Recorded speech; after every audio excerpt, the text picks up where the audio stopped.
A wire is in a circular shape of radius 28 centimetre. कि आपके पास जो एक वायर है जो कि सर्कुलर शेप में है, सर्कुलर शेप में है, और उस सर्कुलर जब आपने वायर को एज अ सर्कुलर शेप को फॉर्म दे दिया, मतलब उसका शेप दे दिया, देन उसकी जो आपका जो उसका रेडियस है, उस सर्कल की जो रेडियस है 28 सेंटीमीटर है। If it is went in the form of a square, यदि आप क्या करते हैं, जो आपका जिस वायर को आपने सर्कल में फॉर्म किया था, उसको शेप दिया था, देन उसको क्या किया आपने, फिर एज अ स्क्वायर उसको बेंड किया, ब्रेक किया, देन उसे फिर कैच में उसको शेप दे दिया एज अ स्क्वायर में। ठीक है, तो कुछ रहा कि what will be the area of the square formed. जो आपने उस वायर से आपने क्या दिया है, स्क्वायर का शेप दिया है, तो उस स्क्वायर के शेप के अंदर कितना जो होता है आपकी सरफेस इंक्लूड है, सिर्फ कितना है, तो उसे हम एरिया कहते हैं। जितना सरफेस इंक्लूड होता है उससे सरफेस को आप सरफेस कैलकुलेट करना चाहते हो तो देन उसे आप क्या कहते हो, एरिया कहते हो। ठीक है, देखो क्वेश्चन क्या करें, अब समझते हैं इसे पिक्चर फॉर्म में। कि सबसे पहले आपका वायर है, और सबसे पहले आपका वायर किसी फॉर्म में होगा, किसी फॉर्म में होगा, लेकिन इस वायर की टोटल लेंथ नहीं दिया है, इसको आपको सर्कल के फॉर्म बनाना है। ठीक है, मान लो सपोज यह आपका वायर है जिसे आपने एज ए सर्कल फॉर्म कर दिया, बना दिया, सर्कल का शेप दे दिया। तो आपसे कह रहा है कि जो आपने सर्कल बनाया उसका रेडियस आपको दिया हुआ, इसका रेडियस जो था आपका 28 क्या दिया है, सेंटीमीटर दिया। तो आपका फिर का आपका माइंड किया कि नहीं, इसको अब सर्कल नहीं रहने देते हैं, अब इसे क्या करते हैं कि इसे एज ए स्क्वायर बनाते हैं। अब इसको जो था फिर आपने रीबेंड किया और बेंड करके क्या कर दिया, स्क्वायर बना दिया।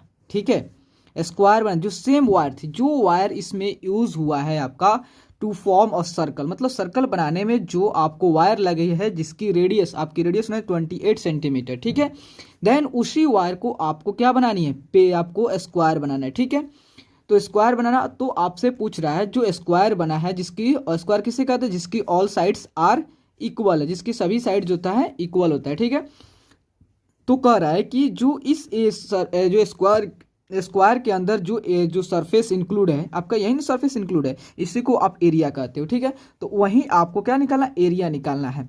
ठीक है, तो देखो सबसे पहले आप इसकी एरिया निकालने से पहले इसकी साइड निकालनी पड़ेगी, तबे ना होता है आपका स्क्वायर की जो एरिया क्या होता है, ए स्क्वायर होती है।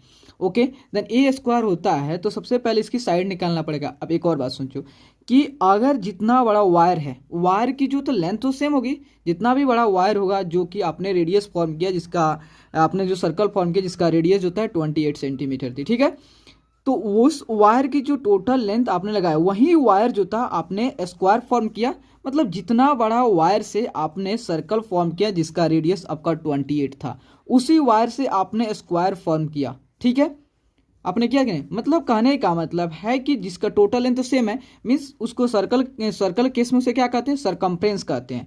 और जो होता है आपको टोटल लेंथ निकालने के लिए स्क्वायर में क्या कहते हैं, उसे पेरीमीटर कहते हैं। मीन्स कह सकते हो कि जो स्क्वायर की पेरीमीटर है, मीन्स क्या, अगर जो मतलब जो स्क्वायर का पेरीमीटर है वह सरकमफ्रेंस के सर्कल के सरकमफ्रेंस के बराबर है कि नहीं। मीन्स यहाँ समझो कि जो आपका यह पेरीमीटर है,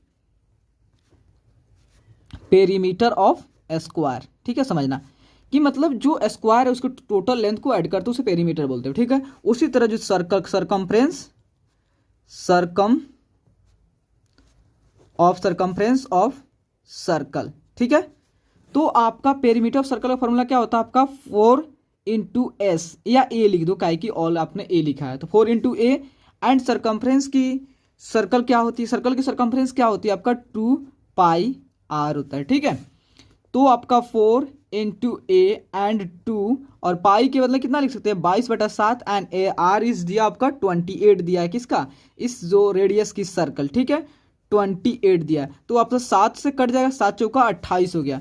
मीन्स आपका ए इधर करोगे या 2 × 22 × 4, अगर यहाँ से 4 कैंसिल कर दोगे, नहीं तो फिर इसको इस 4 के आपका मल्टीप्लाई के रूप में है, देन इक्वल की साइड लाओगे तो आपका या डिवाइड के रूप में, तो 4 से 4 कैंसिल हो गया, देन आपका ए इक्वल टू कितना हो गया, तो आपका 2 × 22 मीन्स होगा आपका 44 सेंटीमीटर आपका ए ऑफ द स्क्वायर, मतलब स्क्वायर की आपका क्या हुआ, स्क्वायर की जो था है लेंथ निकल गई, मतलब उसकी साइड निकल गई। और आपसे पूछा है कि उसकी देन आपको एरिया निकालना, तो एरिया निकालना क्या होता है, area of the square. Area of the square क्या होता है आपका होता है ए स्क्वायर फार्मूला। देन आपका ए कितना 44 का स्क्वायर। आप 44 का स्क्वायर ऐसे भी लिख सकते हैं 44 इंटू 44। ओके, देन आप 44 से मल्टीप्लाई करोगे, देन आपका रिजल्ट जो आएगा, आपका आंसर आएगा 1936 स्क्वायर सेंटीमीटर्स। ओके, प्लीज़ दोस्तों अगर आपको वीडियो अच्छा लगता है देन चैनल को लाइक एंड सब्सक्राइब प्लीज़ ज़रूर करें। Thank you.